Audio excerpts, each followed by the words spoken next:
정보와 정치경제연구소 하승주입니다. 고감미디어 대표 정정입니다. 네, 안녕하세요. 고일석의 마케팅 글쓰기의 고일석입니다.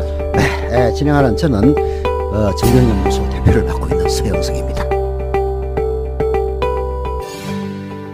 청취자 여러분 안녕하십니까. 서영석의 더비평 4월 20일 녹음 2부 시작하겠습니다. 1부에서는 어제 있었던 이 시각 기준으로 하면 4월 19일 날 밤에 있었죠. KBS 대선 후보 토론 관련된 평가들을 해봤고요.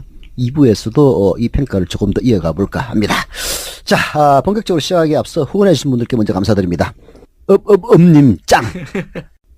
님 서영성님 님 짱!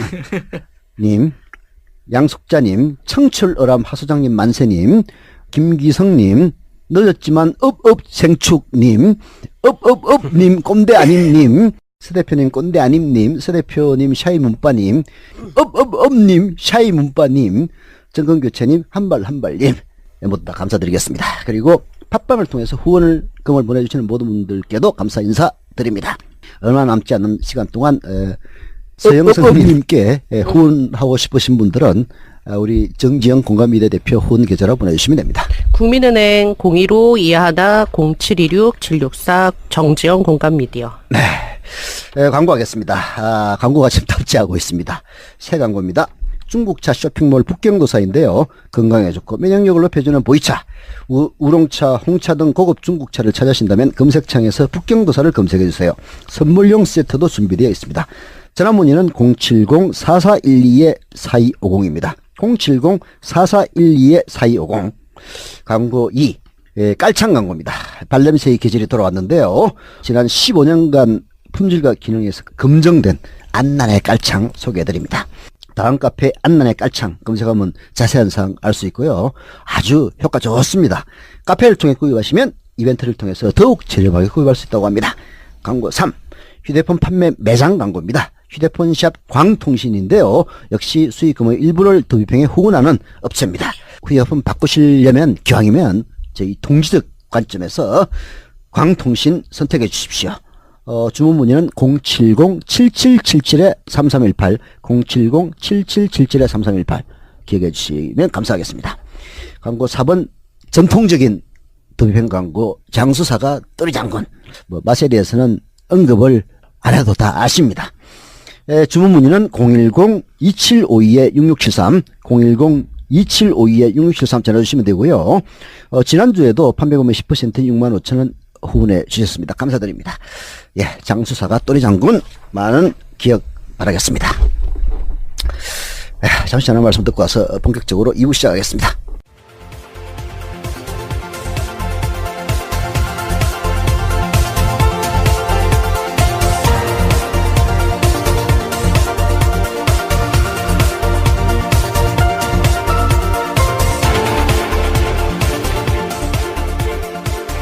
더 큰 문제는 야당이 아니라 언론입니다. 그보다 더 큰 문제는 그야말로 무능하다고 외면하고 있는 유권자들입니다. 2부에도 4개의 전문 패널들이 나오고 계십니다. 정정입니다. 네, 하승주입니다. 예, 고일석입니다. 네, 저는 또 팀입니다. 정경연구소 대표를 맡고 있는 서영석입니다. 예. 자, TV토론과 관련해서 좀 더 얘기를 해야 될 것 같은데요. 전 참 이 TV토론이 끝나고 나서 그 어둠의 문사모 박지원의 얘기에 진짜 많은 충격을 받았습니다. 저는 사실 박지원 씨는 그 배지를 달지 않고 DJ 대변인을 할 때부터 제가 출입기자로서 만났던 사람이거든요. 근데 대통령 선거에 눈가리 들어가면은 뭐 이상하다는 거는 옛날에 이업업이나 안업업을 봐서도 알긴 아는데 이 박지원도 완전히 빵빵 돌았더라고. 아니 아무리 그래도 그렇지 자기가 모셨던 자기의 정치적 스승이자 아버지라고 볼 수 있는 DJ를 부인하는 말을 지금 스승무시하고 있어요. 사실 DJ의 위대성은 아까 1995년에서 2000년 사이의 국방백서에도 나오다시피 북한을 그때는 주적으로 규정하고 있던 시절입니다. 그 시절에 바로 자기의 정치적 온갖 고난의 원인이 됐던 북한 인정, 북한을 국가로 보는 헌법 제4조에 입각한 거기에 따라서 남북 간의 평화적인 대화를 이끌어냈다. 이게 야말로 DJ 위대성이 존재하는 것 아닙니까? 그 위대성은 북한은 주적이라고 하는 그때 당시 국방백서적 상식의 관념을 파괴했기 때문에 그 위대성이 있는 거란 말이에요. 근데 대구 경북표나 노령층표를 얻기 위해서 그랬는지 모르겠습니다만은 북한을 주적이라고도 얘기 못하는 문재인이 저런 놈을 갖다가 대통령 후보라고 볼 수 있느냐, 이런 식의 기자회견을 보고 진짜 저는 뒤로 자빠지는 줄 알았어요. 아까 제가 설명했다시피 국방백서에 주적이라고 돼 있지 않습니다. 적이라고 돼 있어요. 적이냐 주적이냐, 이게 굉장히 큰 문제거든요. 사실 이명박근혜 정권 때도 주적으로 바꾸기 위해서 여러 시도들이 있었습니다. 왜냐하면 1995년에서 2000년에는 주적이라고 돼 있었고 그 이후에 적으로 바뀌었거든요. 그러니까 주적이라고 하면 이제 문제가 많이 생기는 게 이런 당장의 문제들이 이제 통일부에서 제기를 하는 거예요. 그러면은 남북 간 전쟁이 벌어졌을 때 중국이, 예? 중국과 북조선은 북중 조중이지, 조중 상호 방위 조약이 있습니다. 그래서 자동적으로 거기도 전쟁 개입하게 돼 있어요. 한미 간의 조약하고 유사합니다. 자, 그렇게 해서 중국이 개입하면 중국은 주적 플러스 주적이네?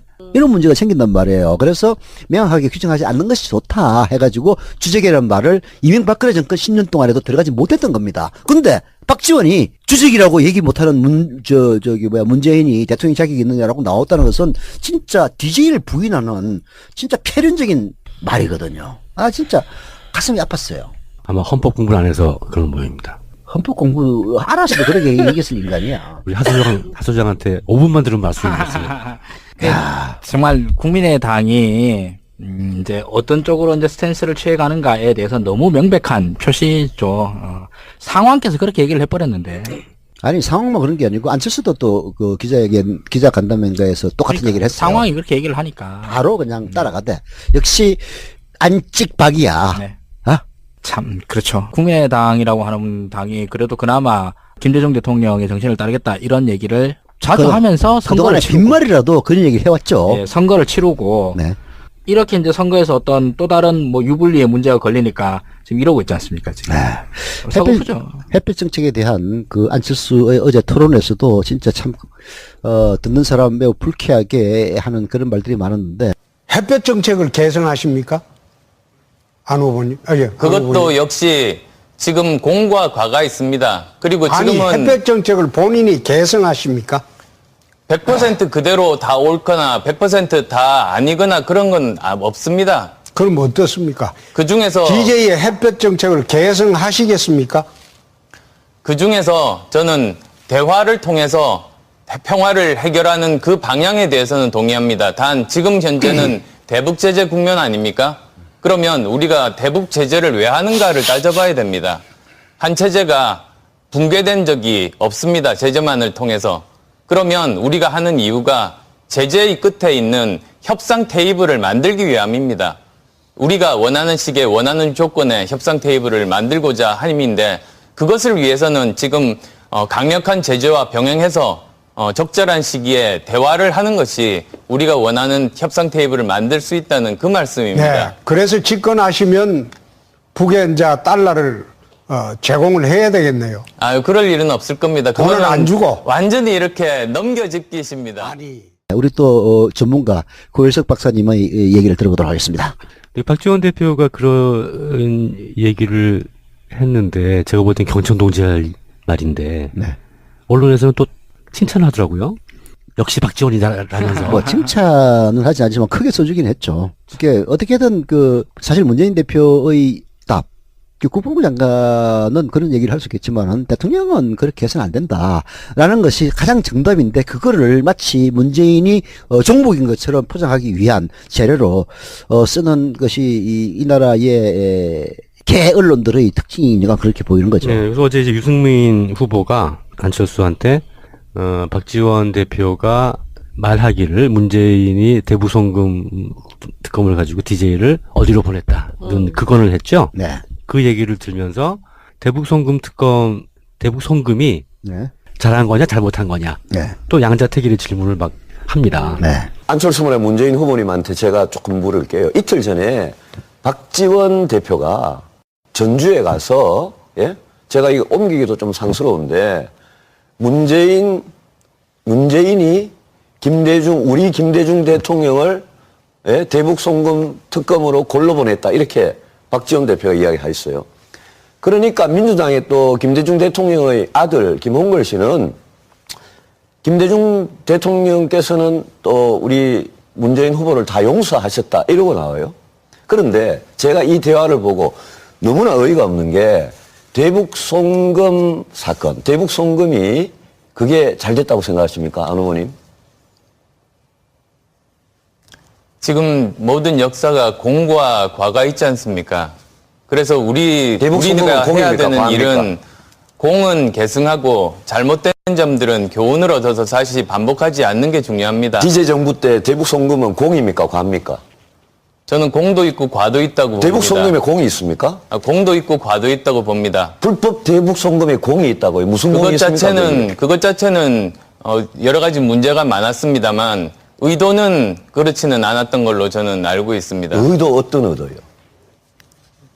우리 평화 통일을 위해서 지금 우리가 모두가 바라는 것이 평화로운 한반도와 그리고 평화 통일 아니겠습니까? 아니 평화 통일을 위해서 불법으로 그래 북한에다가 돈을 갖다 줍니까? 그 장기적인 계획에 따라서 우리가 가는 경로만이 지금 다를 뿐입니다. 저는 대한민국 아니 국민이라면 그 사건으로 박지원 대표는 징역 3년을 살고 나왔는데 그때 대북 송금 특검이 그러면 특검한 게 잘못됐습니까?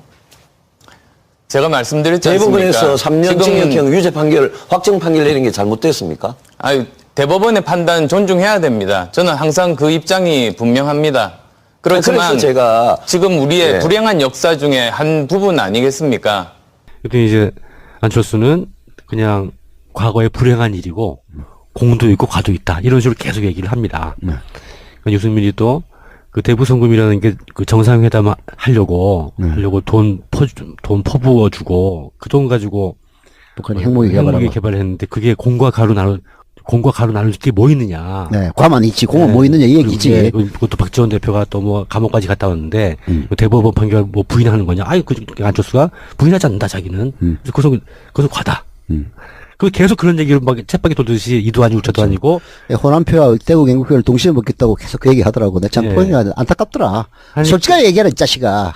그러니까 이제 문재인 후보가 옆에 있다가 보다 못해가지고. 제가 시간이 없지만 예. 제가 유승민 후보님 말씀에 대해서 조금 다른 의견 말하고 싶습니다. 그 전에 그때 김홍걸 그때 김대중 대통령 이 남북 정상회담 연 것은 이 남북 관계를 획기적으로 개선한 역사적인 결단이죠. 거의 통치행위적 결단이라고 봐야 됩니다. 그거 없었으면 어떻게 남북 관계 대전환이 있었겠습니까? 아니요, 그거는 그렇게 큰 차원의 돈을 퍼주고 평화를 구걸한 거죠. 큰 차원의 공헌 인정하고 그 과정에서 실정법 위반 행위가 있었던 것이죠. 제가 그때 또 하나 또 말씀드리고 싶은 부분이 그때 시간이 28초밖에 안 남고 뭐 그럴 때였어요. 자기가 시간이 없지만. 아니, 문 후보님은 앞으로는 제발 좀 시간 좀 보지 마세요. 아니 뭐 얘기하다가 길어지면은 누구야 사회가 제지하겠지. 그럼 그래 더 이상 얘기하고 싶지만 시간 항상 챙겨갑니다. 그럼 되는 거지. 그리고 저번에도 사회자가 28초 남았다니까 26초인데요. 그러더라고요. 얼마나 정확하신지. 거짓말 못하는 사람. 아무튼 이제 보다 못해 나서가지고 그때 김대중 대통령이 남북 정상회담을 연 것은 남북 관계를 획기적으로 개선한 역사적인 결단이다. 네. 통치행위적 결단이라고 봐야 된다. 그거 없었으면 어떻게 남북 관계에 대전에 있었겠느냐. 네. 큰 차원의 공을 일단 인정한 다음에 그리고 그 과정에서 실정법 위반 행위가 있었던 거 아니냐. 네. 그게 이제 대북 송금 부분이고 그렇게 정리를 했어요. 이건 그 남북 정상회담의 의의와 그때 있었던 그 대북 송금의 어떤 뭐 취지나 성격 그 러프하게나마 잘 정리를 한 것이죠. 근데 거기까지만 했으면 그만인데 아마 문재인 후보가 똑부러지게 얘기를 하니까 안철수가 자기도 가만히 있으면 안 되겠다고 생각을 했던 모양이에요. 제가 또 하나 또 말씀드리고 싶은 부분이 그래서도 거기서 우리가 교훈을 얻을 수 있는 점이 남북 정상회담 자체가 목적이 되면 안 된다는 겁니다. 남북 정상회담이 우리 그 북핵 문제를 해결할 수 있는 하나의 수단이 됐을 때 해야만 됩니다. 그런데 그것을 하기 위한 목적으로 삼다 보니까 여러 가지 부작용들이 생겼던 거 아니겠습니까? 그게 제가 말씀드리는 그 역사에서 배울 수 있는 과라고 말씀드립니다.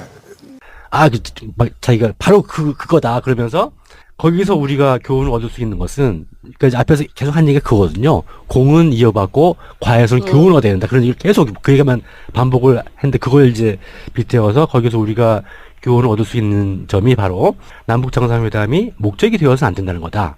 남북 정상회담이 북핵 문제를 해결할 수 있는 수단이 됐을 때만 해야 된다. 그 외에는 다 그냥 이벤트라는 거죠. 근데 이것을 하기 위한 목적으로 삼다 보니까 여러 가지 부작용이 생겼던 거다. 그러니까 대북송금이 그렇게 생겼다는 거죠. 그게 제가 말씀드리는 역사에서 배울 수 있는 과라고 말씀드린다. 라고 얘기를 한 거예요. 이 얘기는 뭐냐 하면 기본적으로 이 보수 쪽 사람들이 가지고 있는 생각이면서도 또 주로 하는 말이 뭐냐 하면 남북 정상회담을 하려면 북핵을 해결해야 된다는 거예요. 북핵이 해결되지 않는 남북 정상회담은 필요 없다는 거예요. 그래가지고 6.15 남북 정상회담도 그렇고 14 남북 정상회담도 노무현 대통령이 김정일이랑 환송하고서 개성공단 갔다 오려고 굉장히 예전보다 늦게 왔잖아요. 원래 도착 예정 시간에 맞춰서 TV 토론 같은 거 막 하는데 TV 토론에서 그쪽 사람들이 다 그 얘기 하는 거예요. 이 북핵 해결도 못하고 뭐하러 갔다 왔느냐. 이거 실패한 거다. 갔다 오기도 전에. 그러니까 이제 이 사람들은 그 말이 안 되죠. 무슨 뭐 북핵 해결이 북핵 해결이 될 거 아니면 가지 말라는 거예요. 만나지 말라는 거예요. 이 사람. 그러면 영원히 못 만났지. 그러니까요. 그거부터 출발을 해야 나중에 북핵 해결이 되는 거지. 그러니까 그 인식이 안철수한테도 있는 거예요. 남북 정상회담이 북핵 문제를 해결할 수 있는 수단이 됐을 때만 해야 된다. 라는 얘기를 서슴없이 하는 거예요. 그리고 그런데 그런 거 없이 그냥 남북 정상회담을 하기 위한 정상회담을 위한 정상회담. 빅 이벤트로서의 정상회담. 그걸 목적으로 삼다 보니까 그럼 뭐 돈도 주고 이런 일이 생긴 거다. 근데 이제 안철수 주장은 이제 처음부터 끝까지 엉터리인데 네. 정상회담만을 위한 정상회담을 부인하는 것은 사실은 이제 박근혜의 지론입니다. 제 말이 그거예요. 네, 박근혜가 이제 왜 그럼 남북 간의 정상회담을 안 하느냐? 정상회담만을 위한 회담을 왜 하느냐? 그런 얘기를 해요. 근데 보여주기식 정상회담 안 하겠다. 그렇죠. 하고 근데 타임지와의 문재인과 인터뷰에보면 문재인도 동일한 얘기를 해요. 네. 그게 그 말 자체가 틀린 건 아니에요. 네. 아니 세상에 내가 남북 간의 화해, 교류, 협력을 통해서 궁극적으로 통일을 지향하는 그런 철학이 없이 내가 대통령으로서 가오잡기 위해서 정상회담을 하는 그런 정상회담을 하는 인간이 누가 있습니까? 그렇잖아요. 네. 심지어는 박근혜도 그렇게 안 한단 말이에요. 문재인도 역시 마찬가지고. 그래서 문재인도 타임즈 인터뷰에서 그런 얘기를 해요. The meeting for the sake of having a meeting. 즉 미팅만을 위한 미팅은 안 하겠다. 이 얘기를 합니다. 그러나 너무나 당연한 이야기예요. 근데 그러면은 6.15 정상회담과 14 정상회담이 그런 회담이었느냐? 이게 지금 안철수의 반론은 그로 인해서 북핵 해결되는 게 뭐가 있느냐 인간들아. 그렇죠. 그러니까 괜히 그 보여주기식 회담을 한 거 아니냐라고 얘기예요. 얘기하는데 그게 잘못된 얘기죠. 실제로 6.15와 14 남북 정상회담 때문에 북한은 사실상 그때 핵 개발을 하다 중단을 했어요. 했습니다. 예, 사실 이제 핵 개발 이제 1차적인 중단은 사실은 김영삼 때 있었죠. 영변 핵 위기가 있고 나서 북한이 미국이 중류를 주고 남한이 경수로를 갖다가 이제 건설해 준다 하면서 모든 걸 다 봉인시킵니다. 이 제네바 핵 합의가 깨진 게 미국이 중류를 안 줘서 깨져요. 미국은 이게 이제 북한의 입장에서는 이제 중수로를 건설하면은 그게 결국은 그 폐기물들이 핵폭탄의 원료가 되니까 미국이 하지 마라 이런 거 아닙니까? 그래 안 할게. 그럼 어떻게 할 거냐? 폐기물이 연료가 안 되는 갱수로는 남한이 건설해 주고 그 사이에 우리의 연료 부족은 미국이 중류를 주는 걸로 해결하자 해가지고 제네바 핵 합의가 일어나서 그 영변 핵위기가 해소가 됐던 거거든요. 네. 근데 그 약속을 깬 게 바로 미국입니다. 미국은 중류를 안 줘요. 그래서 그때 북한이 그러면은 우리는 다시 중수로를 갖다 개발할 수밖에 없다 해가지고 이제 되는 겁니다. 자, 이런 일련의 과정들이 악화되는 것이 사실은 14나 6.15 정상회담에서 남북 간의 평화적인 해결을 위한 단초를 마련했어요. 만약에 진보적이고 계획적인 정권이 그 이에 집권했으면 굉장히 중대한 진전이 있었을 겁니다. 네, 분명히. 이거를 네. 되돌려 놓은 게 바로 이명박근혜 정권이에요. 뭐 비핵 개방 3천이 말도 안 되는 니들 핵 포기하고 개방하면은 니들 국민소득 3,000달러를 만들어 줄게. 이게 대북 정책으로 내놓은 이명박이 그 제정신입니까? 북한이 예를 들어서 비핵 개방 3천을 갖다 하면 우리나라 국민들 다 들고 일어날 거예요. 기왕 그 제네바 합의 말씀하셨으니까 예. 연관되는 거 하나 또 말씀을 드리면 9.19 합의라는 게 있었어요. 2005년에. 그게 이제 제가 저번 녹음할 때 정동영 장관 때 네. 있었던 가장 굵직한 두 가지 대북 업적이 919 합의하고요. 개성공단 오픈인데 919 합의는 핵 폐기 합의예요. 네. 핵 폐기 합의였어요. 실제로 합의가 됐네. 예. 근데 거기에 대한 조건이 완전- 있었겠지. 그러니까 뭐 조건들 다 있죠. 일괄 타결 형식으로 완전히 폐기하는 것으로. 완전히 폐기하고 대신 뭐 개방하고 뭐 도와주고 뭐 해주고 이런 거 있을 거예요. 예, 그걸 일괄 타결을 했어요. 네. 그게 아, 북한의 체제 안전 보장도 있을 거야. 아마. 예, 뭐 평화협정 등까지 다 해서 네. 그러니까 금자탑적인 협정이었는데 그 협정을 맺기 며칠 전에 그 벤코델타 아시아라는 그 마카오에 있는 은행을 미국이 동결 조치를 합니다. 그렇죠. 그거 될까 봐서. 예, 저는 그렇게 의심해요. 예, 예. 그거를 노무현 대통령이 나중에 노골적으로 불평을 하기도 해요. 나중에. 이제 남북 간에 그 일괄 합의 직전에 미국이 방해하기 위해서 뭐 마약 뭐 테러로 의심된다 해가지고 뭐 사실 이제 예, 테러 지원국으로 지정이 예. 돼 있었고, 예. 그다음에 위조 달러 제조 혐의 등등이 있어가지고 이제 북한과 거래하는 벤코델타 아시아은행을 제재를 하죠. 북한 계좌를 이제 폐쇄하는 조치를 취하죠. 그러니까 그 공식적으로는 달러 거래를 금지시켜요. 네. 그 은행에. 그러니까 아무 일도 못 하는 것이죠. 네. 그래서 이제 그 북한 계좌를 동결합니다. 네. 그래서 그런데 처음에는 그것이 바로 알려지지 않았으니까 9.19 합의까지 갔어요. 갔는데 며칠 뒤에 그것이 딱 전 세계 은행으로 확산이 될 거 아니에요. 그 벤코델타 은행이라는 게 그렇잖아요. 그래가지고 북한이 또 발끈하기 시작한 거죠. 내 돈 내놔라. 이래서 합의한 것을 이행도 못 해보고 그냥 무효가 돼버렸어요. 그렇죠. 그 상황이 지속되다가 그 북한을 누그러뜨려서 정상회담 하기 전에 미국을 설득해가지고 그 재무부 BDA 동결 조치 해제하고 그러고 14남북 회담을 가진 거예요.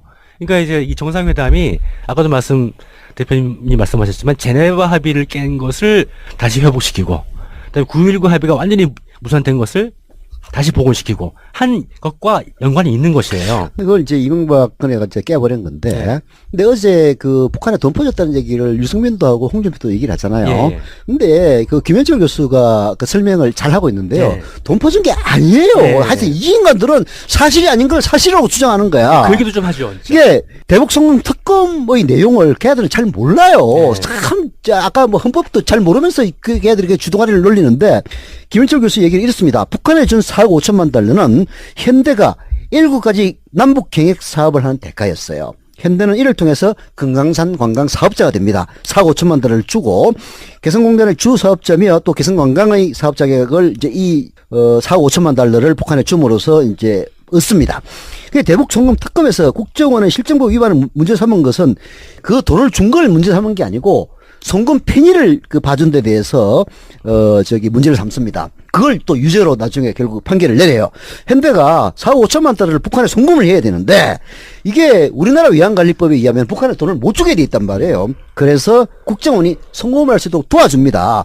그래서 그 부분을 이제 유죄를 한 거고 정부 차원에서 현금을 준 적은 단 한 번도 없습니다. 딱 한 번 예외가 있어요. 2005년 남북한이 이산가족 화상상봉에 합의를 하는데 만날 일은 사람은 많고 대부분이 80대의 고령이고 금강산까지 가는 것 자체가 힘든 상황에서 부산에서 광주에서 대전에서 서로 얼굴이라 보게 해주자라고 어렵게 합의를 합니다. 근데 문제는 화상상봉에 관한 장비를 북한에 줄 수가 없었어요. 방송 장비 중에 일부는 전략물자로 분류가 돼 있어서 그런 그 대북 제재 물품에 대한 못 주는 거예요. 그래서 통일부가 국회 상임위에서 야당이 한나라당의 양해를 구하고 더 많은 이산가족들이 얼굴이라도 보자. 화상상봉을 원한다. 근데 방송장비를 못 준다. 정부가 실정법을 어길 수는 없다. 그래서 돈을 주고 걔들이 사게 하자 해가지고 그때 딱 한 번 현금을 줍니다. 4억 5천만 달러를 준 거는 현대가 준 거지 노무현 정부가 준 게 아니에요. 근데 이런 그걸 갖다가 돈 줬다고 얘기하는 것도 말이 안 되고요. 하여튼 이런 이제 말하자면 대북 송금에 돈 줬다는 얘기가 자연스럽게 나오잖아요. 예. 근데 돈을 준 게 아니란 말이에요. 그게 대북 송금 특검에서 유죄를 받았던 것은 국정원이 외환관리법을 위반해서 현대가 북한에 돈을 주도록 송금 편의를 봐준 것 이게 외환관리법을 위반했다 가지고 유죄가 되는 거지. 노무현 정부나 김대중 정부 기억했던 김대중 정부지 김대중 정부가 북한에게 돈을 줘서 유죄가 된 게 아니란 말이에요. 예. 이런 부분에 대해서 기본적인 그 주적이라는 부분도 국방백세 주적이라고 안 돼 있어요. 1995년부터 2000년까지는 주적이라고 돼 있다가 그다음에 적어로 바꿨다는 얘기는 아니란 얘기거든. 이런 기본적인 팩트의 확인도 안 하고 얘기를 하는 거 보면은 진짜 썩이 답답해서 터질 지경이죠. 그러니까 그 또 대북 송금이라는 것도 그러니까 노무현 정부 때 뭐 40 뭐 억 불인가 뭐 하여튼 보냈다고 가지고 홍준표가 얘기했잖아요. 네. 근데 이제 36억 달러 보낸 게 김영삼 정부인데요. 네. 근데 이것도 그러니까 이제 그것부터 말씀드리죠. 김영삼 정부 때 우리 돈으로 4조 원고요. 그보다 더 많이 준 게 노태우 정부입니다, 사실은. 노태우는 지금 표가 없네요. 네. 김대중 정부 때 1억 5천, 노무현 정부 때 1억 6천, 이명박 정부 때 한 2조 정도 계속 늘어나고, 이건 이제 이명박 정부 자료는 이명박 정부 재임 기간이기 때문에 더 많을 거예요. 그러니까 이명박 정부 때 늘어난 거는 저것 때문이에요. 개성공단 때문에, 개성공단 입주 계획이 계속 늘어나니까 거기에 이제 계속 그 북한 노동자들에게 주는 임금이 계속 늘어난 거죠. 예. 근데 이것이 마치 그때 정부가 북한에다가 현금 다발 앵겨준 것처럼 얘기를 하잖아요. 그건 아니죠. 그러면 저 이명박이가 그렇게 할 리가 있나? 그러니까요. 그러니까 김영삼 정부 때 4조 원 제일 많잖아요. 이게 왜 제일 많으냐 하면 그 제네바 합의 경수로 건설 비용이에요. 네. 근데 이것도 북한 이게 현금이 가긴 갔어요. 근데 북한에 간 게 아니라 경주로 건설 사업단에 얘기하죠. 캐도라고. 캐도한테 준 거죠. 캐도가 경주로 건설 사업단의 한국 뭐 무슨 그런 게 들어가서 한반도 에너지 개발 디벨롭먼트. 그래서 김영삼 정부 때 많은 게 그것 때문이고, 나머지 김대중 정부 때부터 이 대북 송금이라고 잡히는 것은 돈 준 게 아니고요. 100% 현물이에요. 네. 뭐 쌀을 지원한다든지 그런 것들을 달러로 환산해가지고 나오는 가격이 있죠. 그리고 이것들은 또 우리나라가 그냥 주는 게 없어요. 다 차관 형태로 줍니다. 그러니까 뭐 쌀이든 뭐든 다른 거를 주고 광물로 받아와요. 그러니까 이것은 준 게 없는 거예요, 사실은. 사실은 물물 교환 같은 거네요. 아니, 우리는 그때 쌀이 많이 남았어요. 지금 많이 남아요. 우리는 이제 쌀은 남고 다른 곡물은 부족한 희한한 구조를 갖고 있습니다. 이제 그러니까 남는 걸 준 것뿐이에요. 그리고 다른 걸 받아왔으니까 잘한 거야, 사실은. 그 다음에 이제 개성공단 임금, 그 다음에 민간 무역업자들의 거래. 이걸 몽땅 합쳐서 대북송금이라는 말로 잡혀요. 이 또 대북송금이라는 용어의 특수성 때문이에요. 가령 북한이 아닌 외국과 이런 관계가 있다면 거래액이라는 말로 표현이 됩니다. 그게 수출이 맥이 되는 거죠. 네. 근데 이 북한은 외국이 아니기 때문에 이 취지에서는 이 민족 간 거래로 해가지고 수출입이 아니라 반출입이라는 표현을 써요. 그래서 송금이라는 말을 쓰는 겁니다. 그러니까 이 용어의 특성을 저놈들이 막 이용하는 거예요. 그렇죠. 엄밀히 그러니까 다시 좀 말씀드리면 현금 가는 건 한 푼도 없고요. 물자가 가는 것이고, 그럼 이렇게 생각할 수 있어요. 물자를 우리한테 받아가지고 그거를 팔아가지고 불량미를 밀개발한 거 아니냐. 근데 그럴 수가 없는 것이, 우리가 물건을 주면 거기서 또 가져와요. 그러니까 그 사람들이 돈이 필요하면 그렇게 하는 게 아니라 그거 그냥 중국에 팔아서, 중국 무역 거래가 99%가 중국인데 중국한테 팔아서 현금 만들면 되죠. 우리랑 거래하는 건 남는 게 없는 거예요. 현금이 남는 게. 아니, 그러면은 이제 북한에 있는 또 이른바 보수 세력들이 이렇게 얘기해도 되겠네, 그러면은. 아니, 남북한에 화해에 협력한다면서 전략 물자인 광물을 남한에다 주다니, 이 나쁜 새끼들. 그러겠네. 이 신남 새끼들. 그 다음에 이제 개성공단 임금이고, 개성공단 임금이라는 것은 또 이해찬 의원이 저번에 그 상임위에서 잘 얘기를 해서 화제가 됐지만, 우리가 달러로 지급을 하죠. 달러로 지급을 하면 그걸 달러로 근로자한테 주는 게 아니라 물표를, 쿠폰 같은 걸 줍니다. 그걸 이제 그 군에 있는 PS에서 물건 사는데, 그 대부분 다 중국에서 수입해 온 거예요. 그러니까 그걸 우리가 주는 달러는 다 또 중국으로 가는 거예요. 북한이 받는 사회보장 세금 뭐 그 정도 빼고 그거밖에 없는 것이고, 나머지는 민간 거래인데 미미해요. 그러니까 대북송금이라는 건 이런 거예요. 그러니까 이게 무슨 뭐 핵개발 자금으로 쓰여졌느냐 안 쓰여졌느냐를 떠나서 돈이 가는 게 아니라는 거예요. 돈이 가는 게 아니고 그 거래를 한다고 해서 북한에 현금이 남는 것도 아니고. 그렇죠.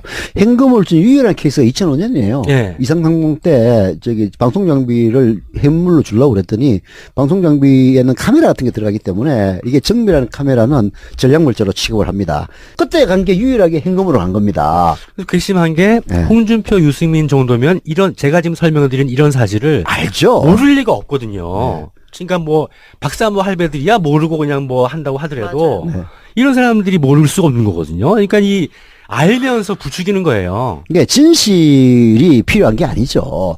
이게 사실 그래서 저는 효과가 별로 없다고 생각을 해요.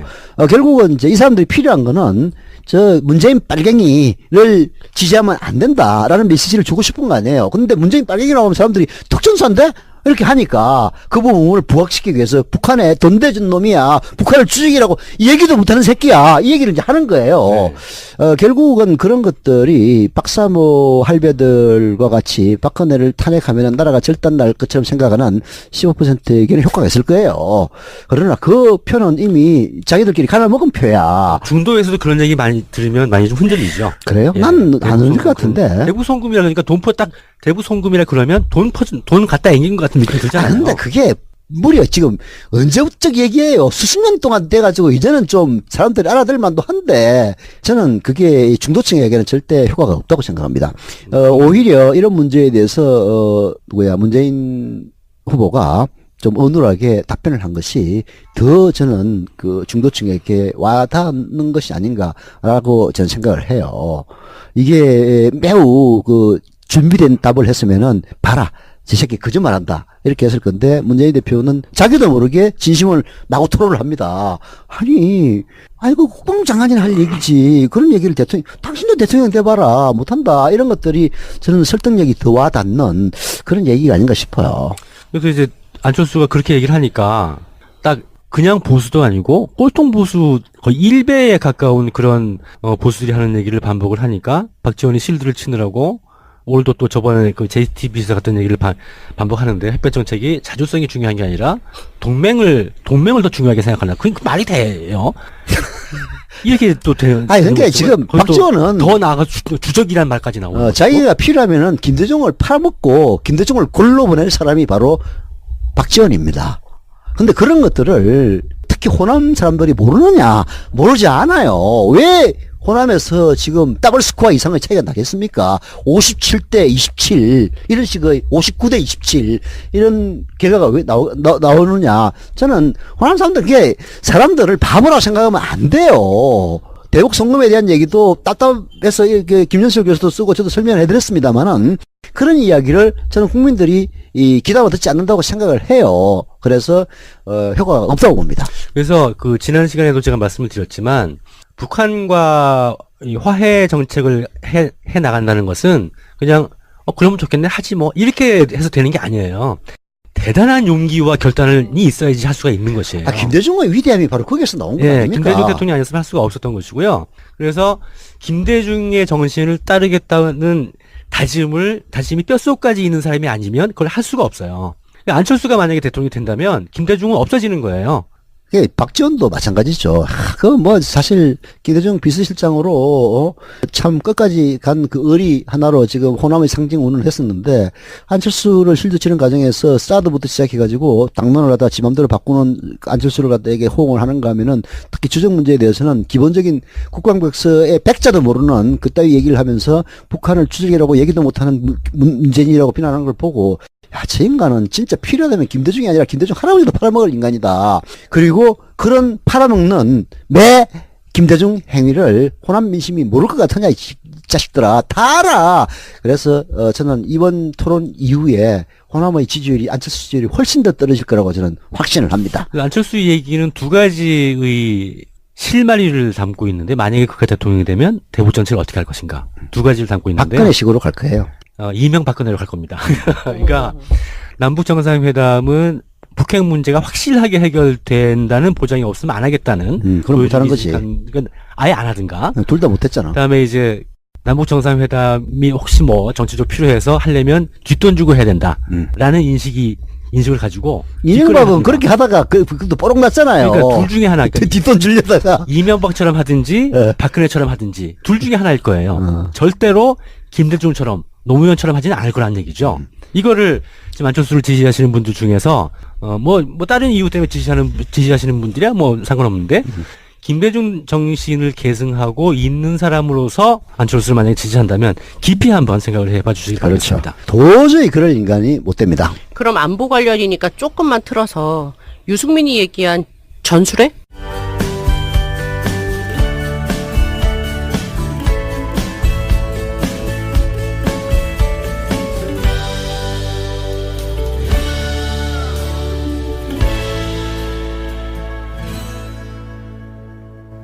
여러분은 지금 관록의 정치평론가 서영석의 더 비평을 청취하고 계십니다. 그럼 안보 관련이니까 조금만 틀어서 유승민이 얘기한 전술핵? 그것도 미친놈이지. 우리 모님 시간이 별로 안 남으셔서요. 다른 분에게 물어주세요. 아니, 그럼 제가 하나만 물어볼게요. 아까 뭐 몇 가지 물어봤는데, 전술핵 재배치가 굉장히 중요하다고 생각합니다. 저는 한미 공동자선을 해야 한다고 생각하고요.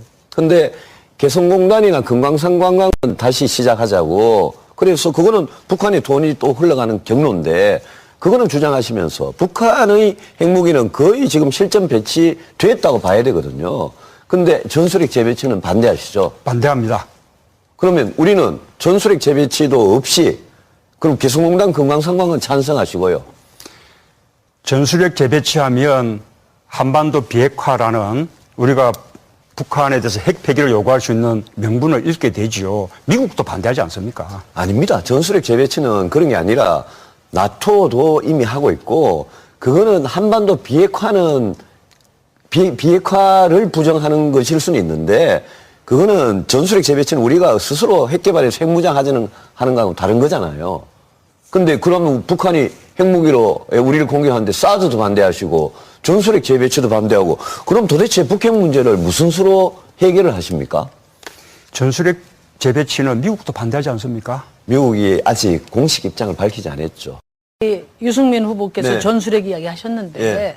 전술핵을 어떻게 배치하신다는 겁니까? 나토하고 비교하시면 안 됩니다. 나토는 집단 안보 체제입니다. 지금 우리나라는 한미 상호 방위 조약에 기초한 것이고요. 그리고 미중 정상회담에서 비핵화 원칙을 재차 확인했고 또 미국과 러시아 국방장관 회담에서도 비핵화 원칙을 확인했지 않습니까? 아니요, 반입도 안 되는 겁니다. 집단 안보든 한미 동맹이든 그건 다르죠. 그게 뭐가 중요합니까? 아니 중요한 것이 아니라 우리 국가 안보를 지키기 위해서 필요한 거면 할 수 있는 거죠. 아니 그러니까 제 말씀은 예.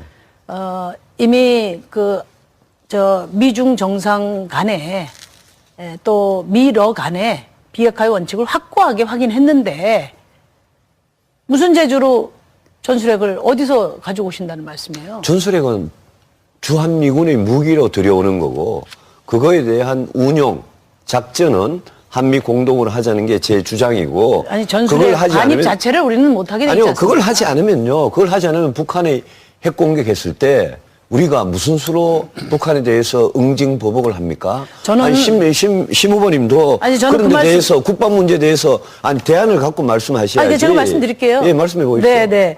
북핵은 전략 무기입니다. 그런데 전술핵을 가지고 북핵에 대해서 공포의 균형을 이루겠다. 우리 홍 후보님도 그런 말씀하셨는데 그럼 뭐 좀 전술핵을 잘못하시는 거 아닙니까? 유승민이 얘기한 전술핵? 그것도 미친놈이지. 그 전쟁하자는 얘기 아닌가요? 아니, 그러니까 전쟁까지는 모르겠는데 전술핵은 노태우 때 없어집니다. 노태우가 한반도 비핵화 정책이라는 걸 발표를 해요. 선언을 멋있게 비핵화 선언을.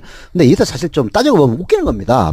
뭐냐면은 한반도 비핵화 선언을 하면은 남북한이 다 핵을 없애야 되잖아요. 북한에서는 우리 통제 수단이 없으니까 우리만 안다 해가지고 그때 당시 이제 주한미군이 전술핵을 갖고 있었어요. 전술핵이라는 거는 아시다시피 탄도탄 같은 말하자면 대량 파괴 무기가 아닌 핵을 이용한 부분 타격 무기를 얘기하는 겁니다. 가장 잘 언급되는 전술핵은 바로 저겁니다.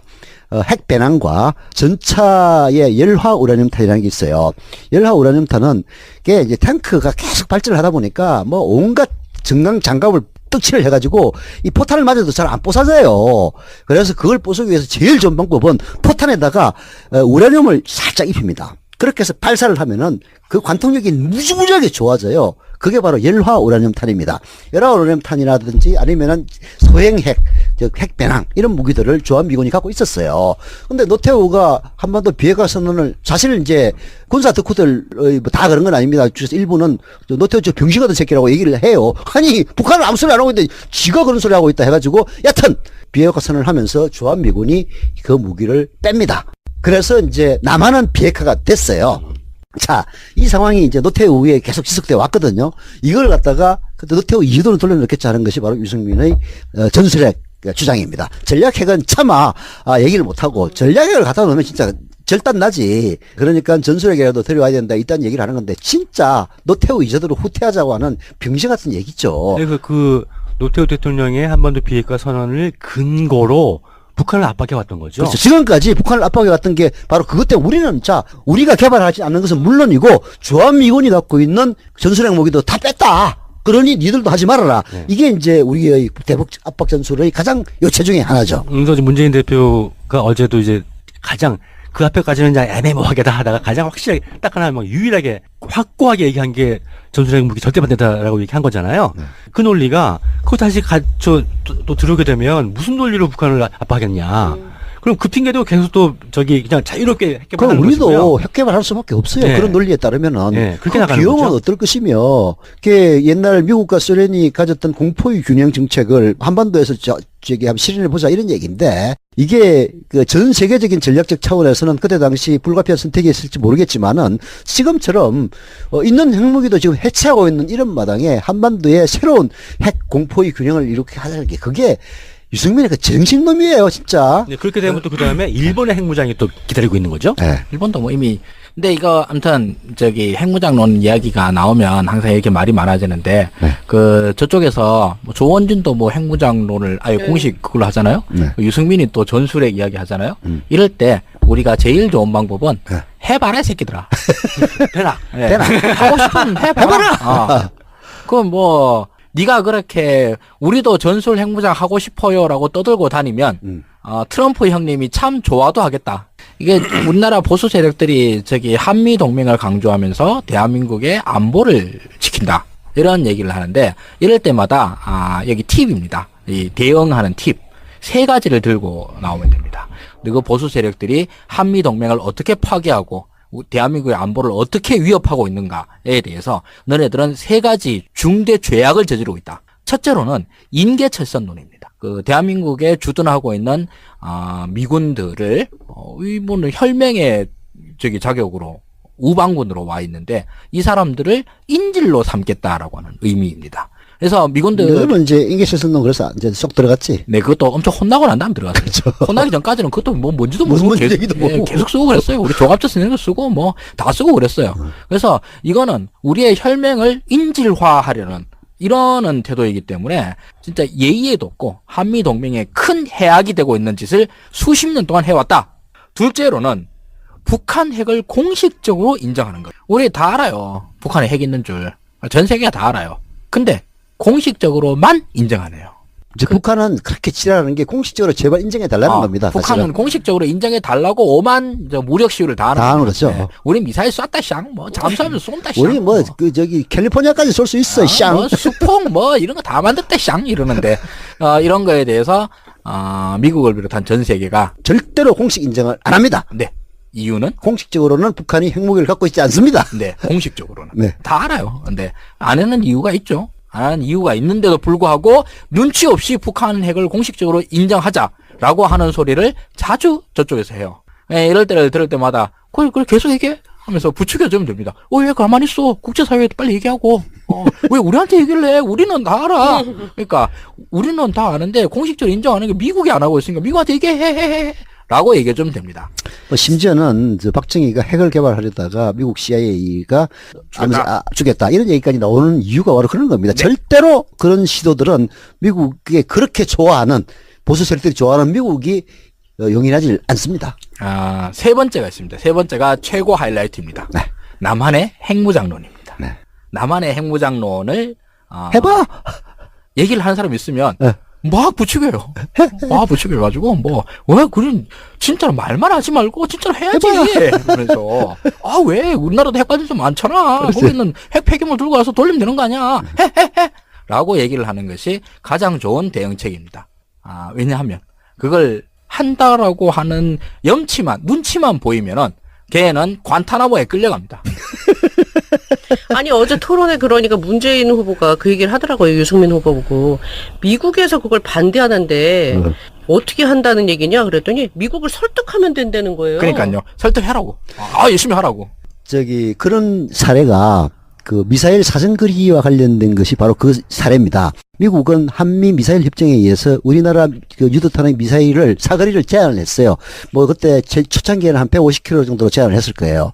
그 이유가 어디 있느냐면 장거리 미사일을 개발하면 북한도 개발하기 때문에 북한을 억제하기 위해서는 한반도 비핵화해야 된다 같은 논리에서 이제 하는 거예요. 근데 우리나라 국방부의 수고는 뭐냐면은 사거리를 열리는 거예요. 왜냐면은 북한의 노동 미사일이라든지 이런 게 대응을 하려면은 우리도 사거리가 최소한 부산에서 쏴가지고 저쪽에 아오치까지는 갈 수 있는 게 있어야 되거든.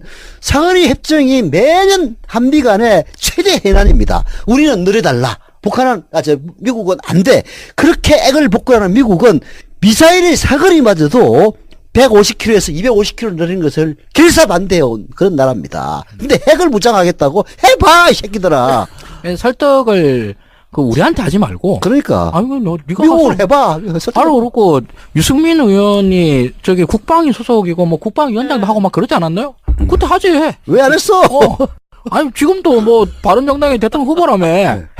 그럼 결국 자기 지지자들한테 그냥 하는 하는 얘기예요. 말이 안 되는 얘기입니다. 나라, 그게 안보를 미국 간의 이런 이중적 관계가 사실은 한미 간에 수십 년간 끌어온 관계의 본질적인 핵심이거든요. 미국은 겉으로는 우방인 것처럼 하고 있지만은 남한이 핵무장을 한다든가 미사일 사거리를 열려서 ICBM을 개발한 지금도 우리 인공위성을 쏘려면은 그 ICBM 기술이 있어야 되거든요. 미국에서 기술 이전을 안 해주니까 러시아한테 돈 주고 싸올리는 겁니다. 미국은 그런 나라예요. 그러고 그렇잖아요. 이게 이런저런 안보의 문제에서 제일 큰 원칙은 우리 안보의 최악의 근원이 되고 있는 건 북한 아닙니까? 네. 게다가 북한 놈들이 핵을 개발하고 있잖아요. 그럼 이 핵 문제를 해결해야 된다라고 하는 게 가장 큰 절체절명의 과제 아닙니까? 그럼 이 모든 우리나라의 안보 정책의 핵심은 북핵 위협을 줄이는 방향으로 나가는 게 맞다.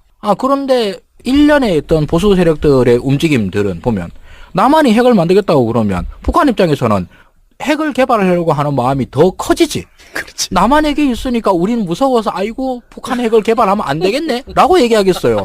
저 새끼들도 하고 있는데 우린 더 큰 거 만들어야지 샹 이러겠어요. 옛날 미소간에 네. 지구를 한 콩가루로 만들 핵무기를 한 100배쯤 갖고 있는 그러니까요. 네. 공포의 위협 그냥, 전략.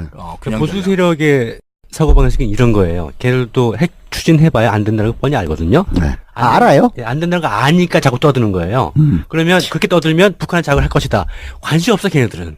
그냥 북한 자극시키면 자기들 편하니까 북한은 핵 개발 하든지 말든지 얘네들 관심 없어요. 그 연장선상에서 나오는데 사실은 사드죠. 사드에 대해서 맨 처음 하는 이유가 공식적인 이유는 그거예요. 북핵 위협으로부터 한국을 보호하기 위해서. 근데 북핵 위협으로서 그거 사드를 한다고 해서 위협이 보장이 되냐? 안 된다. 수도권은 텅텅 비어있다. 사드로 안 된다. 그러니까. 그럼 수도권에 설사 예를 들어 사드 부대를 배치를 해도 안 된다. 안 돼. 네, 안 된다. 예를 들어서 공호도 뛰어들고 정말 그 얼마나 왔다고 진짜 몇 번 안 남았으니까 빨리 하라고 그래놓고 얘기만 하면 틈만 안 끼들라고 지금 또 아는 거 낫다 싶으니까 또 열심히 끼들고. 하려면 또 까먹었잖아. 그거도 그런 거 얘기할 때 해. 네, 그렇죠. 그러니까 일단 사정거리가 수도권까지 안 미치니까 수도권을 보호할 수 없는데 수도권이 2천만이 살고 있는데 그거 해가지고 보면 안 된다. 둘째로 사드를 하면은 북한 애들이 자발적으로 사드로 인한 무용성 때문에 북핵을 개발을 안 하느냐? 미쳤냐? 그거 아무것도 아닌 건데 그거. 그러니까 안 할 건 필요 없다라는 거죠. 옆에 이렇게 단서를 좀 해놔놓으니까 읍읍하고 말해. 이 마이크 진짜 욕심들 진짜. 서 대표님이 진짜 할 얘기 많은 분야인데 이거는. 이것도 여태까지 했던 얘기 다 했던 이야기예요. 그렇죠. 옛날 우리 K군 있었을 그랬죠. 때 다 했던 이야기라 가지고 반복을 하면 지루하실 텐데 어쨌든 그런 연장선상에 다 있습니다. 그러니까 지금 현재 북핵의 위협에 대응하기 위해서 남핵을 개발하자라고 하는 것은 그 자체로 NPT 조약에 대해서 대놓고 위반하겠다라는 뜻이고 이걸로 인해서 하면은 우리 석유 수입 끊깁니다. 북한이 온갖 지금 난에 시달리고 있는 게 핵개발 때문에요. 온갖 제재를 받고. 근데 사실은 남한에 대해서도 마찬가지로 제재할 나라가 바로 미국입니다. 그러니까요. 남한이 독자적으로 핵개발을 하겠다고 그러면 그래? 하면서 그냥 석유 잠궈버립니다. 그럼 우리는 석유 수입 막히면은 끝나는 나라예요. 솔직한 얘기로. 그렇죠. 중동 오일 쇼크 왔던 것도 그것 때문 아닙니까? 그런 위협을 국민들에게 감수하라라고 하는 것이 남핵 개발론자들입니다. 해봐 임마. 네가 여태까지 대선 후보로서 다른 대선 후보한테 그걸 하라고 할 필요 없이 네가 한번 해봐라. 그러니까 그런 이유로 안 될 걸 알기 때문에 떠들기만 하는 거예요. 유승민은 다른 부분은 참 합리적인 사람인 것 같은데 안보 분야는 편집증 같아요. 사람이 이렇게 말도 안 이제 되는 얘기를. 그 유승민 입장에서도 저를 그렇게 하는 건 저기 정치적으로는 다 이해가 돼요. 정치적으로는. 뭐 정치적으로 이해하면은 뭐 박지원이가 그렇게 얘기하는 것도 정치적으로 다 이해가 아니, 되지. 그럼요. 이게 저기 용납할 수는 없는 거지.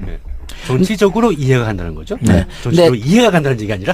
근데 반면에 이게 저기 유승민의 발목을 아주 하닥에 잡는 요소가 되는 거죠. 유승민이 강점을 갖고 있는 게 나름 저기 뭐 멀쩡해 보이는 경제 정책. 아이고 저 동네에도 저런 사람이 있긴 있네라고 얘기를 하다가 그쪽 얘기를 하고 나면 그럼 그렇지. 그렇지. 저 동네에서 진짜 제정신이 이게 제정신이고. 저 동네에서 나온 물이 다 저렇지. 이래 돼가지고 결국 그럼 잠깐 유승민 입장에서는 그래요. 자기가 일단 보수 세력의 중심 적자가 못 됐잖아요. 지금까지는. 그럼 적자가 돼야 되잖아. 그럼 여기서 둘이 저기 적자 논쟁을 하는 게 이제 2파전에서 3파전으로 조원진까지 이제 상대를 해야 되는데 그럼 여기서 이제 그 싸움을 하는 게 자기 유승민 입장에서는 내가 그래도 쟤네들보다 머리는 더 좋아. 이걸 갖고 있어요. 근데 외교 안보 분야에서는 누가 더 미친놈인가 경쟁해서 같이 뛰어들어가지고 저기 뒹굴고 있어. 외교 안보 분야에서는 홍준표나 유승민이나 조원진이나 다 그냥 곰새말인 거야.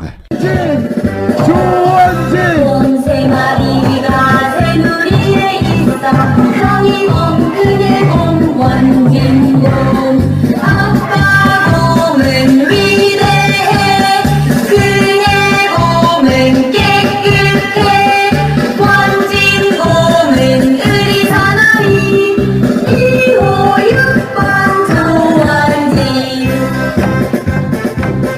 유승민이 좀 더 돋보이죠. 안 그럴 것 같은 사람이 그러니까. 준표곰은 술 취했어? 뭐 이런 거 아니에요. 승민곰도 뭐 술 취한 노인네니까 그런 얘기 할 수도 있다 그러는데 유승민은 뭐 합리적인데 합리 지랄 이렇게 되는 거죠. 그렇죠. 그러니까 나름 그 얄팍한 계산으로 그런 걸 하는 걸 보니까 그 경제학 박사를 그냥 딱지로 쳐서 따는 것 같은데 제가 또 코치를 해드리잖아요. 유승민 의원은 그걸로 승부해가지고는 누가 더 미친놈인 거 게임을 해가지고는 홍준표 못 이겨요. 그렇죠. 홍준표는 진짜 미친놈이니까. 그러니까요.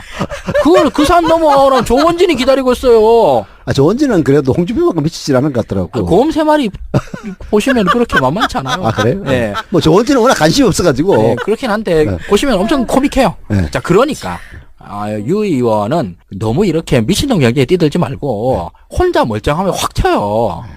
그러니까 외교 안보 분야에서 일단 유 의원이 진짜로 그런 생각을 해서 그러고 있다 그러면은 할 말 없고.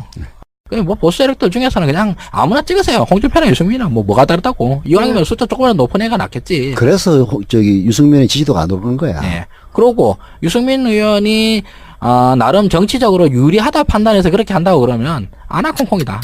그럴로 그럼 지금보다 더 미친 짓을 해야 되는데 그게 되겠냐 그게. 그렇지. 홍준표나 조원진을 도저히 당할 수가 없지. 그러니까요. 그런 면에서는 또 나름대로 가끔씩 두 자리도 보여주는 홍준표가 제일 유리하죠. 그러니까요. 이왕이면 뭐.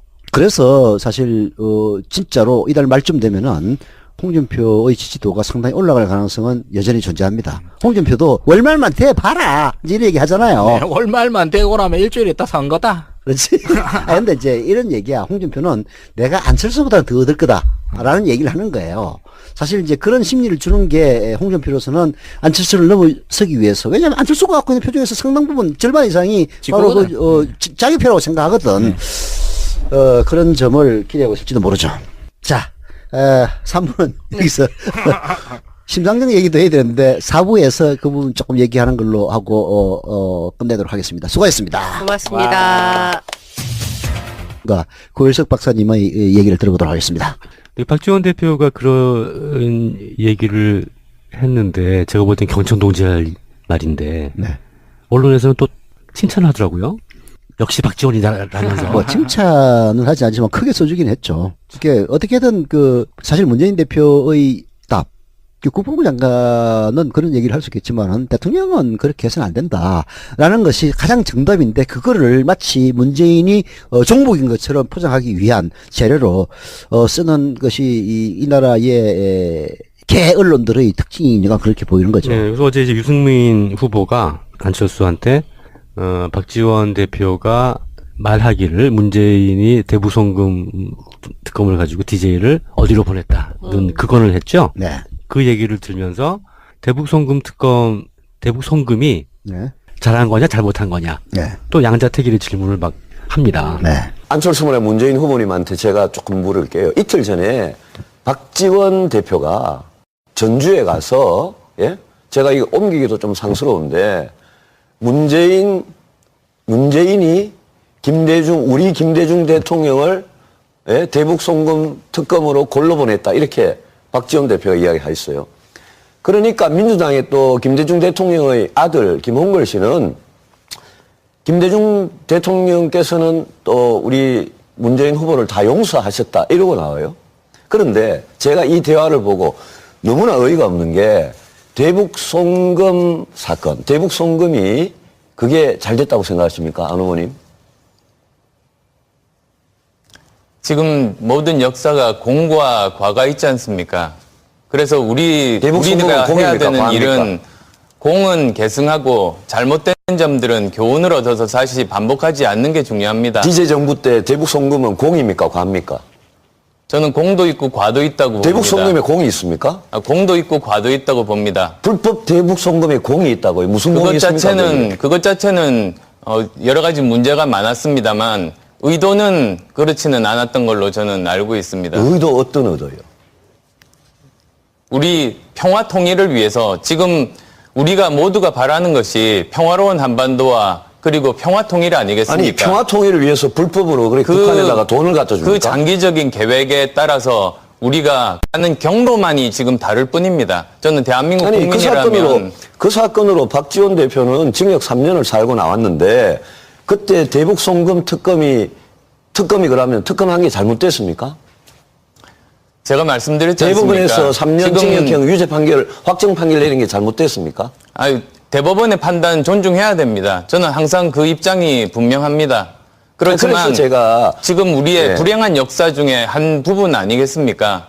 그때 이제 안철수는 그냥 과거의 불행한 일이고 공도 있고 과도 있다 이런 식으로 계속 얘기를 합니다. 그러니까 유승민이 또 그 대북송금이라는 게 그 정상회담 하려고 돈 퍼부어 주고 그 돈 가지고 북한이 핵무기 개발을 했는데 그게 공과 가로 나눌 게 뭐 있느냐. 네. 과만 있지, 공은 뭐 있느냐 이 얘기지. 그것도 박지원 대표가 또 뭐 감옥까지 갔다 왔는데 대법원 판결 뭐 부인하는 거냐. 아이 그 안철수가 부인하지 않는다 자기는. 그래서 그것은 과다. 그 계속 그런 얘기를 막 쳇바퀴 돌듯이 이도 아니고 저도 아니고. 호남표와 대구 경북표를 동시에 먹겠다고 계속 그 얘기하더라고. 내가 참 안타깝더라. 아니, 솔직하게 얘기하라 이 자식아. 그러니까 이제 문재인 후보가 옆에 있다가 보다 못해가지고. 제가 시간이 없지만 예. 제가 유승민 후보님 말씀에 대해서 조금 그 다른 의견 말하고 싶습니다. 그 전에 그때 그때 김대중 대통령 이 남북 정상회담 연 것은 이 남북 관계를 획기적으로 개선한 역사적인 결단이죠. 거의 통치행위적 결단이라고 봐야 됩니다. 그거 없었으면 어떻게 남북 관계 대전환이 있었겠습니까? 아니요, 그거는 그렇게 큰 차원의 돈을 퍼주고 평화를 구걸한 거죠. 큰 차원의 공헌 인정하고 그 과정에 인도 타임즈 인터뷰에서 그런 얘기를 해요. The meeting for the sake of having a meeting. 즉 미팅만을 위한 미팅은 안 하겠다. 이 얘기를 합니다. 그러나 너무나 당연한 이야기예요. 근데 그러면은 6.15 정상회담과 14 정상회담이 그런 회담이었느냐? 이게 지금 안철수의 반론은 그로 인해서 북핵 해결하는 게 뭐가 있느냐 인간들아. 그렇죠. 그러니까 괜히 그 보일주식 회담을 한 거 아니냐라고 얘기하는데 그게 잘못된 얘기죠. 실제로 6.15와 14 남북 정상회담 때문에 북한은 사실상 그때 핵 개발을 하다 중단을 했어요. 했습니다. 예, 사실 이제 핵 개발 이제 1차적인 중단은 사실은 김영삼 때 있었죠. 영변 핵 위기가 있고 나서 북한이 미국이 중류를 주고 남한이 경솔호를 갖다가 이제 건설해 준다 하면서 모든 걸 다 봉인시킵니다. 이 제네바 핵 합의가 깨진 게 미국이 중류를 안 줘서 깨져요. 미국은 이게 이제 미국 이제 그 북한의 입장에서는 이제 중수로를 건설하면은 그게 결국은 그 폐기물들이 핵폭탄의 원료가 되니까 미국이 하지 마라 이런 거 아닙니까? 그래 안 할게. 그럼 어떻게 할 거냐? 핵 폐기물이 연료가 안 되는 갱수로는 남한이 건설해 주고 그 사이에 우리의 연료 부족은 미국이 중류를 주는 걸로 해결하자 해가지고 제네바 핵합의가 일어나서 그 영변 핵위기가 해소가 됐던 거거든요. 네. 근데 그 약속을 깬 게 바로 미국입니다. 미국은 중류를 안 줘요. 그래서 그때 북한이 그러면은 우리는 다시 중수로를 갖다 개발할 수밖에 없다 해가지고 이제 되는 겁니다.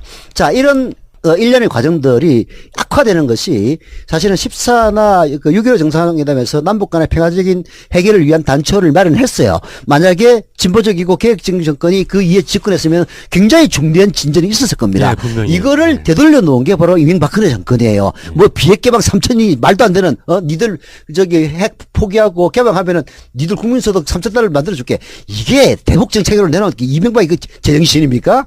북한이 예를 들어서 비핵 개방 3천을 갖다 하면 우리나라 국민들 다 들고 일어날 거예요. 기왕 그 제네바 합의 말씀하셨으니까 예. 연관되는 거 하나 또 말씀을 드리면 9.19 합의라는 게 있었어요. 2005년에. 그게 이제 제가 저번 녹음할 때 정동영 장관 때 네. 있었던 가장 굵직한 두 가지 대북 업적이 9.19 합의하고요. 개성공단 오픈인데 9.19 합의는 핵 폐기 합의예요. 네. 핵 폐기 합의였어요. 실제로 합의가 됐네. 예. 근데 그게 대한 조건이 완전- 있었겠지. 아, 그러니까 뭐 조건들 다 있죠. 일괄 타결 형식으로 완전히 폐기하는 것으로. 완전히 폐기하고 대신 뭐 개방하고 뭐 도와주고 뭐 해주고 이런 거 있을 거예요. 예, 그걸 일괄 타결을 했어요. 네. 그게 아, 네. 북한의 체제 안전 보장도 있을 거야. 아마. 예, 뭐 평화협정 등까지 다 해서 네. 그러니까 금자탑적인 협정이었는데 그 협정을 맺기 며칠 전에 그 벤코델타 아시아라는 그 마카오에 있는 은행을 미국이 동결 조치를 합니다. 그렇죠. 그거 될까 봐서. 예, 저는 그렇게 의심해요. 예, 예. 그거를 노무현 대통령이 나중에 노골적으로 불평을 하기도 해요. 나중에. 이제 남북 간에 그 일괄 합의 직전에 미국이 방해하기 위해서 뭐 마약 뭐 테러로 의심된다 해가지고 뭐 사실 이제 예, 테러 지원국으로 지정이 예. 돼 있었고 예. 그다음에 위조 달러 제조 혐의 등등이 있어가지고 이제 북한과 거래하는 벤코델타 아시아은행을 제재를 하죠. 북한 계좌를 이제 폐쇄하는 조치를 취하죠. 그러니까 그 공식적으로는 달러 거래를 금지시켜요. 네. 그 은행에. 그러니까 아무 일도 못 하는 것이죠. 네. 그래서 이제 그 북한 계좌를 동결합니다. 네.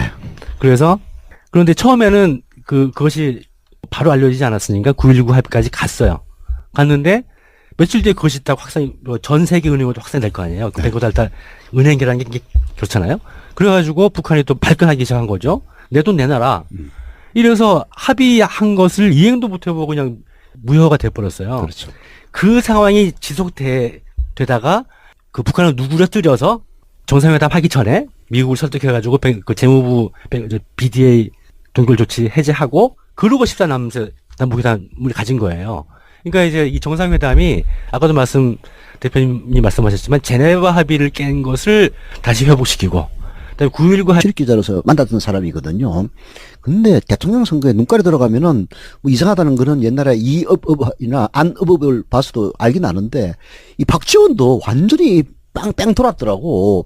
아니 아무리 그래도 그렇지 그 자기가 모셨던 자기의 정치적 스승이자 아버지라고 볼 수 있는 DJ를 부인하는 말을 지금 스승무시하고 있어요. 사실 DJ의 위대성은 아까 1995년에서 2000년 사이의 국방백서에도 나오다시피 북한을 그때는 주적으로 규정하고 있던 시절입니다.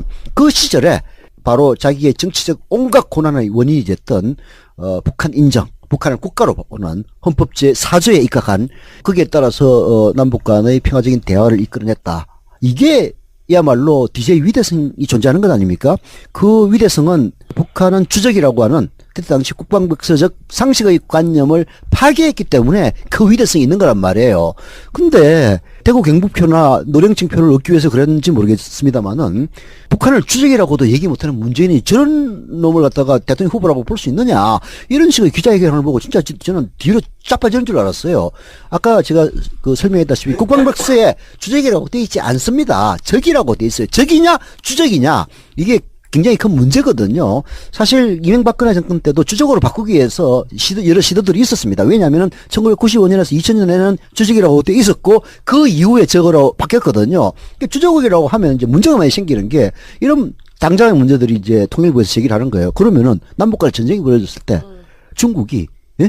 중국과 북조선은 저기 북중 조중이지 조중 상호 방위 조약이 있습니다. 그래서 자동적으로 거기도 전쟁 개입하게 돼 있어요.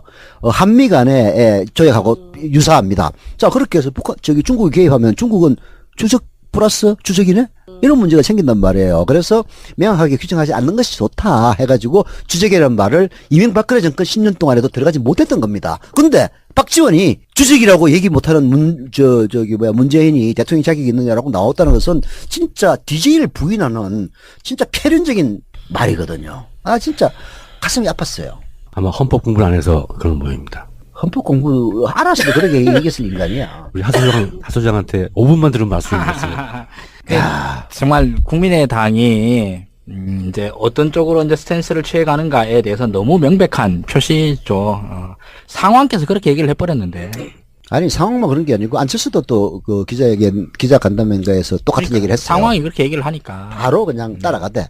역시 안찍박이야. 네. 참 그렇죠. 국민의당이라고 하는 당이 그래도 그나마 김대중 대통령의 정신을 따르겠다 이런 얘기를 자주 하면서 선거를 그동안에 빈말이라도 그런 얘기를 해왔죠. 네, 선거를 치르고 네. 이렇게 이제 선거에서 어떤 또 다른 뭐 유불리의 문제가 걸리니까 지금 이러고 있지 않습니까 지금.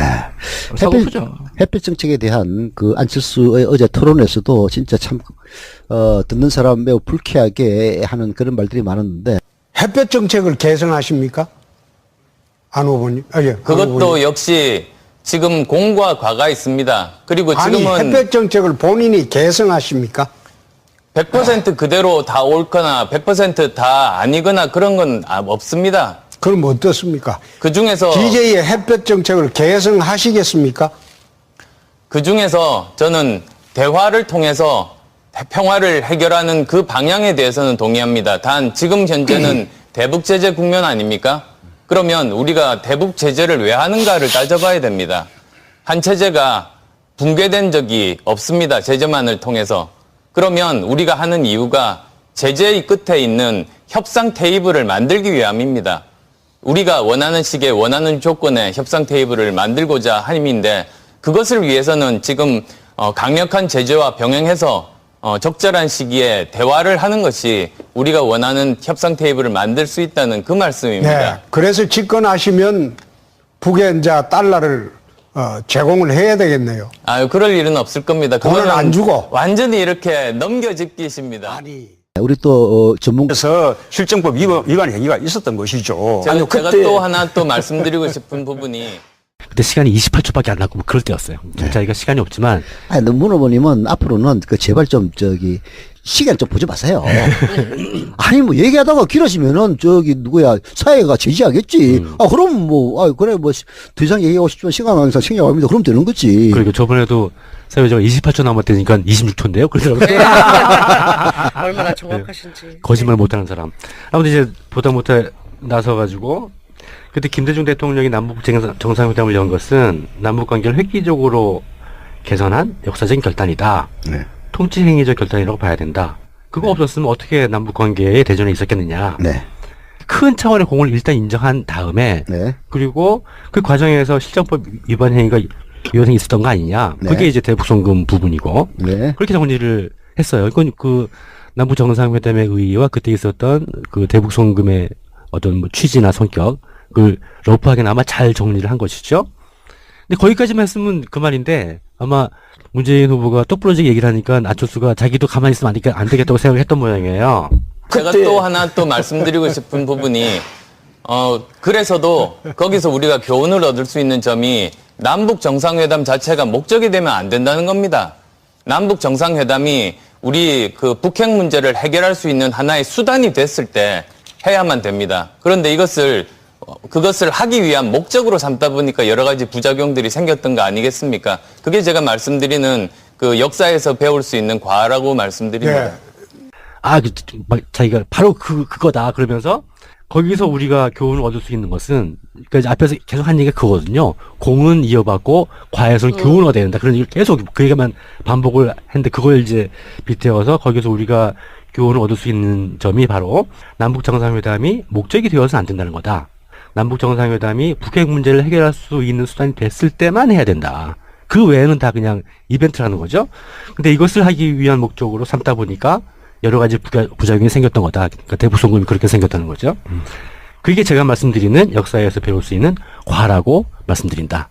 라고 얘기를 한 거예요. 이 얘기는 뭐냐 하면, 기본적으로 이 보수 쪽 사람들이 가지고 있는 생각이면서도 또 주로 하는 말이 뭐냐 하면, 남북 정상회담을 하려면 북핵을 해결해야 된다는 거예요. 북핵이 해결되지 않는 남북 정상회담은 필요 없다는 거예요.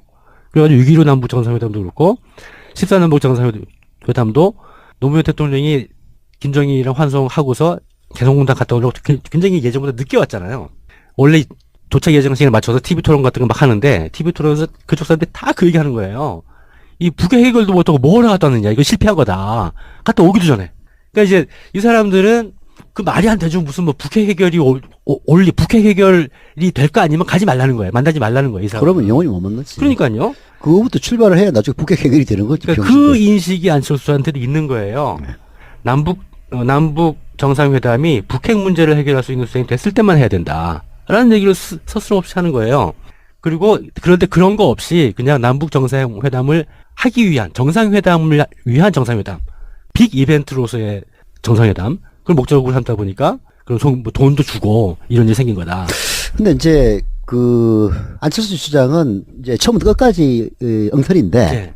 정상회담만을 위한 정상회담을 부인하는 것은 사실은 이제 박근혜의 지론입니다. 제 말이 그거예요. 네, 박근혜가 이제 왜 그럼 남북 간의 정상회담을 안 하느냐?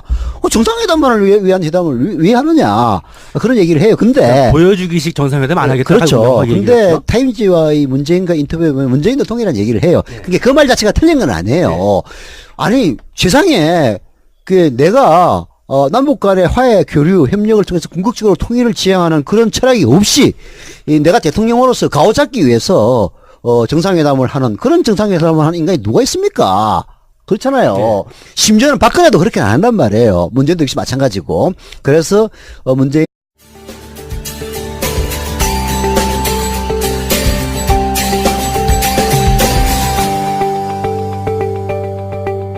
동부와 정치경제연구소 하승주입니다.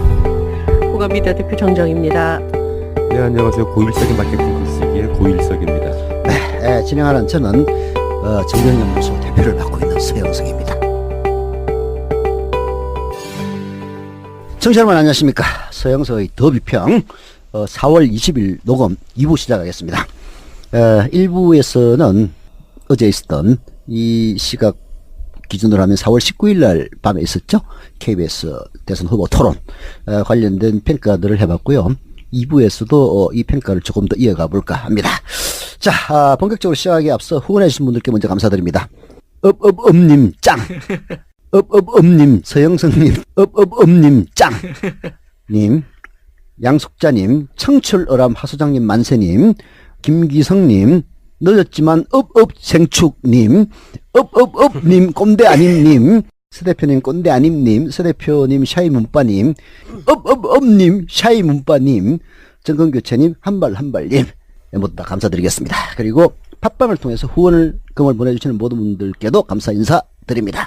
얼마 남지 않은 시간 동안 서영선님께 후원하고 싶으신 분들은 우리 정지영 공감미래 대표 후원 계좌로 보내주시면 됩니다. 국민은행 015-221-0726-764 정지영 공감미디어. 네, 광고하겠습니다. 광고가 지금 탑재하고 있습니다. 새 광고입니다. 중국차 쇼핑몰 북경도사인데요. 건강에 좋고 면역력을 높여주는 보이차, 우롱차, 홍차 등 고급 중국차를 찾으신다면 검색창에서 북경도사를 검색해주세요. 선물용 세트도 준비되어 있습니다. 전화 문의는 070-4412-4250입니다. 070-4412-4250. 광고 2. 깔창 광고입니다. 발냄새의 계절이 돌아왔는데요. 지난 15년간 품질과 기능에서 검증된 안난의 깔창 소개해드립니다.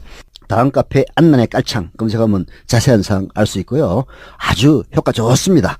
카페를 통해 구입하시면 이벤트를 통해서 더욱 저렴하게 구입할 수 있다고 합니다. 광고 3. 휴대폰 판매 매장 광고입니다. 휴대폰샵 광통신인데요. 역시 수익금의 일부를 도비평에 후원하는 업체입니다. 휴대폰 바꾸시려면 기왕이면 저희 동지득 관점에서 광통신 선택해 주십시오. 주문 문의는 070-7777-3318 070-7777-3318 기억해 주시면 감사하겠습니다. 광고 4번 전통적인 도비평 광고 장수사가 또리장군 맛에 대해서는 언급을 안 해도 다 아십니다. 주문 문의는 010-2752-6673 010-2752-6673 전화주시면 되고요. 지난주에도 판매 구매 10% 65,000원 후원해 주셨습니다. 감사드립니다. 예, 장수사가 또리장군 많은 기억 바라겠습니다. 잠시 전화 말씀 듣고 와서 본격적으로 2부 시작하겠습니다.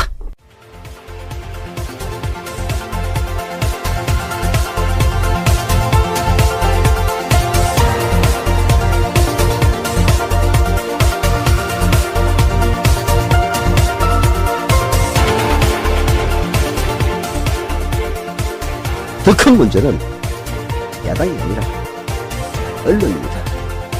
그보다 더 큰 문제는 그야말로 무능하다고 외면하고 있는 유권자들입니다. 2부에도 4개의 전문 패널들이 나오고 계십니다. 정재영입니다. 네, 하승주입니다. 예, 고일석입니다. 저는 또 팀입니다. 정경연구소 대표를 맡고 있는 서영석입니다. 예.